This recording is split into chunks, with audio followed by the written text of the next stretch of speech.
En plein cœur de la vallée se cachent 800 ans d'histoire. Aujourd'hui centre psychiatrique, ce monastère a été bâti par les moines chartreux au XIIIe siècle. Voilà une cellule typique des Chartreux, pièce à vivre donc avec la partie du lit, le lit où ils dormaient, leur tenue, une bure typique des Chartreux, et pour le repas, donc le repas, la table face au soleil. Si cette pièce est restée figée dans le temps, le lieu, lui, a connu 1000 vies. Hôpital militaire, centre de colonie de vacances, sanatorium, préventorium et aujourd'hui hôpital psychiatrique. Il a même été détruit 3 fois, puis reconstruit 3 fois. Mais au final, en 800 ans, rien n'a beaucoup changé. Aujourd'hui, il manque bien sûr le cimetière qui est au milieu, la chapelle des morts, la petite avancée qui est juste là, qui veillait les morts pendant 7 jours pour les Chartreux, qui était enterré à même la terre, sans rien, et le cloître qui fait tout le tour.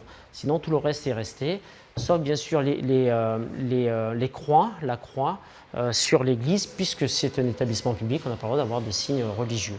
Aujourd'hui, la Chartreuse de Glandier appartient à la ville de Paris et elle pourrait à nouveau changer de vie. Le centre psychiatrique quitte les lieux, difficile alors de savoir ce que ces murs vont bien pouvoir abriter. Trouver une activité pour une chartreuse où il y a 17 000 m² de plancher avec des niveaux différents partout, partant du sous-sol et montant jusque sous les mansardes des toits. Ça va être compliqué. Très compliqué. Les derniers patients et travailleurs quitteront les lieux d'ici 2020 en espérant que cette chartreuse connaisse une nouvelle page de son histoire.